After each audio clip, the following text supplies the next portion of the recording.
Bonjour mes frères et sœurs. La communauté du Jardin d'Éden, si semblable à l'image de Dieu, représente non seulement la communauté au niveau familial, mais aussi en vérité la communauté de toute l'humanité. Dans ce lieu abondait l'amour, la joie et la paix. Or, comment la communauté de l'humanité est devenue aujourd'hui?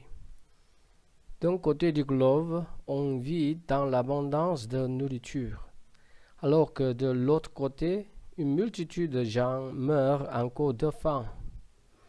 Le nombre de victimes de la famine est comparable au nombre de victimes causées par la bombe atomique qui a explosé à Hiroshima.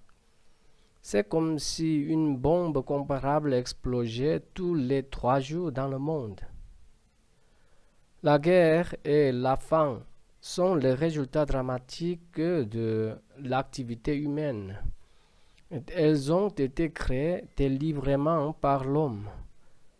Ceux qui devaient s'aimer autrefois se haïssent aujourd'hui, et ils profitent les uns des autres car leur relation a changé. Mais personne ne connaît la cause de cette déchéance. On ne s'intéresse même pas à savoir pour quelle raison la relation entre les hommes s'est dégradée de cette manière.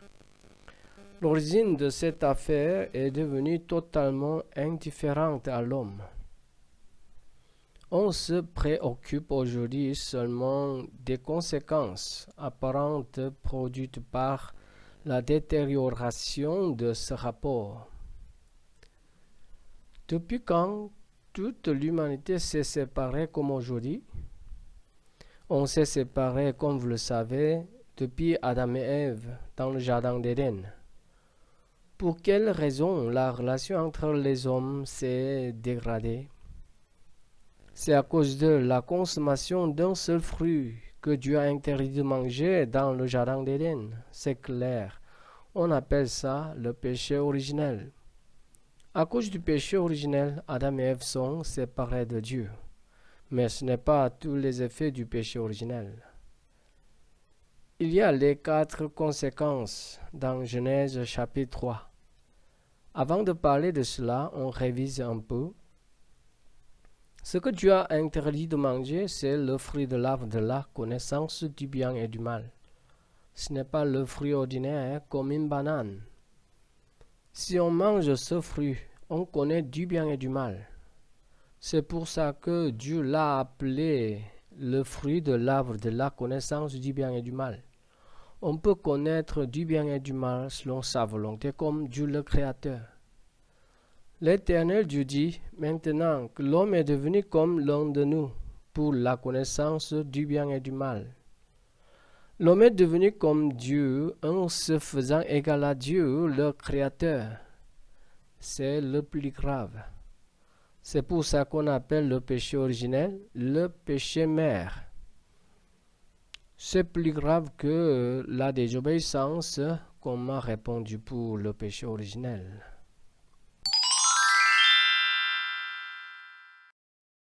Quand Adam et Ève se sont fait égal à Dieu en mangeant le fruit défendu, ils sont automatiquement séparés de Dieu. Alors, ils entendirent la voix de l'Éternel Dieu qui parcourait le jardin vers le soir. Et l'homme et sa femme se cachèrent loin de la face de l'Éternel Dieu, au milieu des arbres du jardin. Après avoir mangé le fruit défendu, Dieu a cherché Adam et Ève. Quand ils ont entendu la voix de Dieu, ils se sont cachés loin de la face de Dieu. Ce n'est pas normal entre Dieu et homme. C'est la preuve de la séparation entre Dieu et homme, selon ce que Adam et Ève ont fait. Adam a expliqué qu'il a eu peur de Dieu à cause de la nudité. Il répondit, « J'ai entendu ta voix dans le jardin, et j'ai eu peur parce que je suis nu, et je me suis caché. » Mais c'est faux. Il a eu peur de Dieu à cause de la désobéissance. Et l'Éternel Dieu dit, « Qui t'a appris que tu es nu? Est-ce que tu as mangé de l'arbre dont je t'avais défendu de manger? Il a menti à Dieu son Créateur. C'est aussi la preuve de la séparation entre Dieu et homme. L'homme a peur de Dieu depuis Adam et Ève. C'est bien sûr à cause du péché originel et des péchés commis. Après Adam et Ève, l'homme a perdu la présence de Dieu, le Créateur. Mais on cherche les dieux en appuyant sur sa capacité. Ce qui est bizarre, c'est la peur de Dieu. Tous les hommes ont peur de l'être suprême. Même les chrétiens ont peur de Dieu, le Créateur, comme le verset suivant. Je vous ai aimé, dit l'Éternel, et vous dites, en quoi nous as-tu aimés? On n'accepte pas généralement l'amour de Dieu. On doute même son existence. On a perdu son existence depuis Adam et Ève à l'extérieur du jardin. La séparation entre Dieu et homme, c'est la première conséquence du péché originel.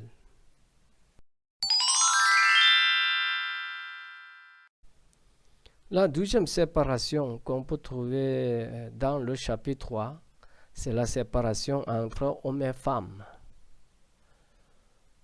L'homme répondit, « La femme que tu as mise auprès de moi m'a donné de l'arbre et je n'ai mangé. » Homme cherche une excuse pour répondre à Dieu, c'est femme qui lui a forcé à manger. Ce qui est remarquable dans sa réponse, c'est Dieu qui a mis la femme auprès de lui. Adam critique même son Dieu qui a mis la femme auprès de lui. Qu'est-ce qu'il a dit?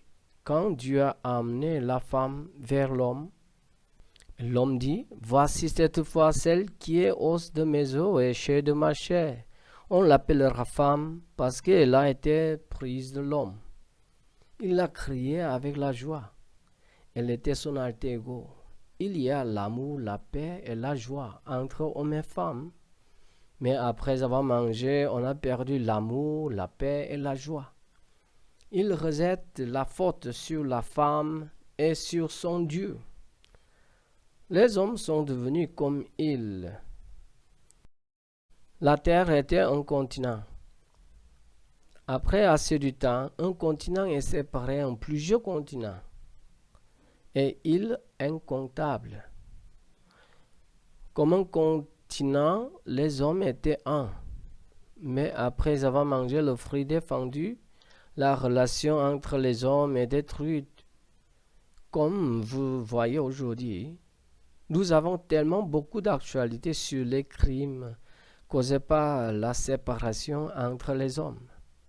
Caïn a tué même son petit frère Abel à l'extérieur du jardin d'Éden, à cause du péché originel. La relation des frères qui ont même parents est séparée, comme la relation des ennemis.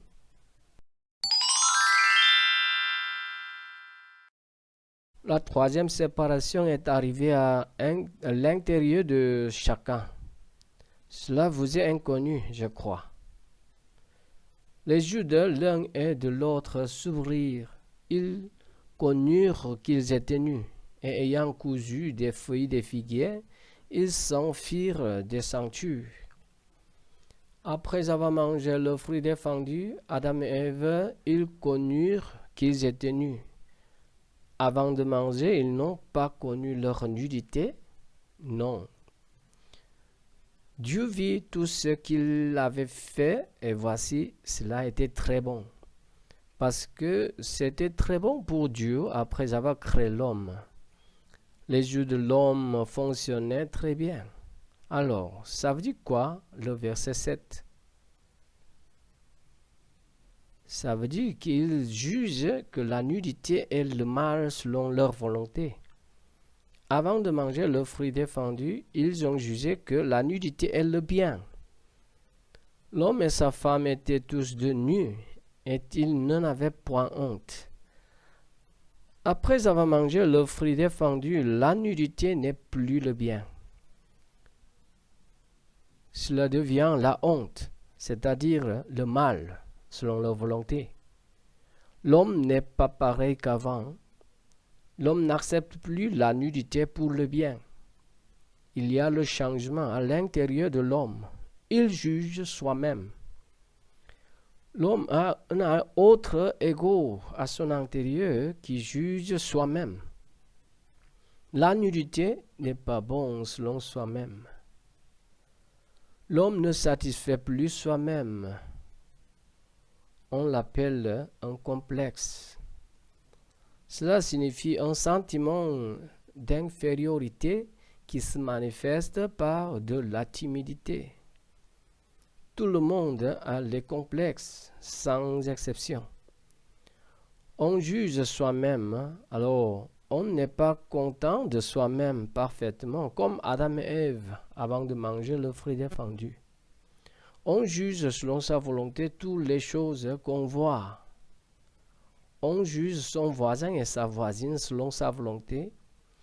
On juge même son créateur selon sa volonté. En plus, on juge soi-même. C'est la preuve de la séparation de soi-même. Il y a quelqu'un qui a plusieurs autres égos. On l'appelle généralement personnalité multiple. C'est une maladie très grave. On est séparé de soi-même.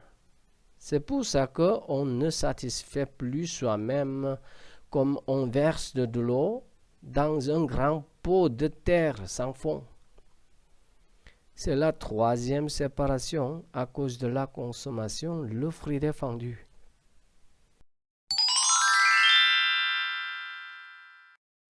Dieu dit à l'homme, puisque tu as écouté la voix de ta femme et que tu as mangé de l'arbre au sujet duquel je t'avais donné cet ordre, tu ne mangeras point. Le sol sera maudit à cause de toi. C'est à force de peine que tu en tireras ta nourriture tous les jours de ta vie. Il te produira des épines et des ronces, et tu mangeras de l'herbe des champs. La quatrième séparation, c'est entre l'homme et la nature, comme le sol dans le texte. À cause de la consommation du fruit défendu, on est devenu l'ennemi de la nature. La nature est maudite à cause de l'homme. Nous sommes aujourd'hui en train de nous battre contre la nature. On ne récolte pas 100% à cause des épines et des ronces. C'est la preuve de la séparation entre l'homme et la nature, comme que Dieu a dit à Adam et Ève. L'homme détruit la nature en vertu de développement. La nature répond à l'homme avec les catastrophes naturelles. Le volcanisme, les séismes, la famine, la sécheresse, les inondations, la canicule, les fortes chutes de neige, le grand froid, le Covid-19, etc. Nous sommes en guerre contre la nature. Nous sommes en crise le plus grave depuis la création du monde. On parle très souvent de la fin du monde dans les films à cause de l'attaque de la nature. La guerre vient d'où? C'est à cause du péché originel, c'est clair. L'homme ne peut pas faire revenir la nature à son état d'origine avec sa capacité. L'homme est en train de se noyer, c'est pour ça qu'il ne peut pas se sauver. Il a besoin d'un sauveur. Mais l'homme n'aime pas accepter son sauveur. Il est comme l'enfant têtu. Si un petit oiseau est emporté dans un moteur de l'avion, qu'est-ce qui se passera? Tout le moteur va se détruire à cause d'un petit oiseau. Comme cela, toutes les relations dans l'univers sont cassées à cause de la consommation d'un seul fruit défendu. Une allumette brûle toute la montagne. On appelle une allumette le péché originel. À cause du péché originel, toutes les relations sont détruites. C'est la destruction collective.